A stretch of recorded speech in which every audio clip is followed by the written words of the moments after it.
ప్రియులారా, మన ప్రభు అయిన యేసు క్రీస్తు నామంలో మీకు శుభోదయం. ఆయనను గూర్చి అనుదిన ఆత్మీయ ఆహారం, ఫిబ్రవరి 21 శుక్రవారం. నేటి మన ధ్యాన లేఖనం మార్కు సువార్త 13వ అధ్యాయం 10వ వచనం.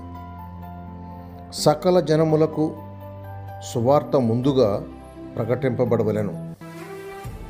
వ్యాఖ్యానాంశం ఇదే సువార్త. వ్యాఖ్యాన అంశం ఇదే సువార్త. వ్యాఖ్యానం: క్రీస్తు రెండవ రాకడ నిదానమైంది అంటే ఇందుచేతనే నిదానమైంది.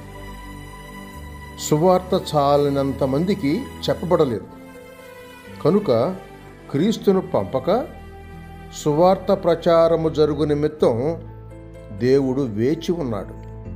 అంతేకాదు, ఆ పని చేయవలసిన వారు పండుకొని గాఢ నిద్రపోయారు.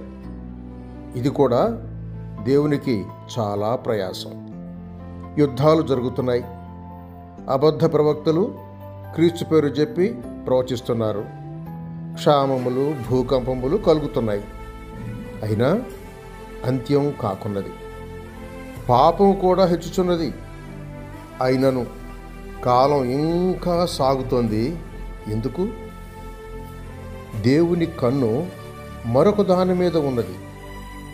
కొరింథీయులకు రాసిన మొదటి పత్రిక 15వ అధ్యాయం 3-4 వచనాలలో లేఖనముల ప్రకారము క్రీస్తు మన పాపముల నిమిత్తము చనిపోయెను, సమాధి చేయబడెను, లేఖనముల ప్రకారము 3వ దినమున లేపబడెను అని చదువుతున్నాం.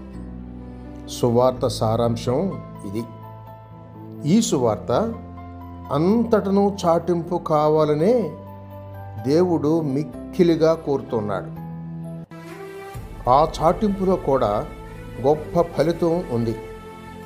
జనులు కదిలింపబడి విశ్వాసం గలవారై క్రీస్తును నమ్మి రక్షింపబడతారు. గొప్ప తీర్పులు పడకముందు ఇంకా కొందరు దారికి వచ్చి నా బిడ్డలవుతారు అని పరమతండ్రి అభిలాష.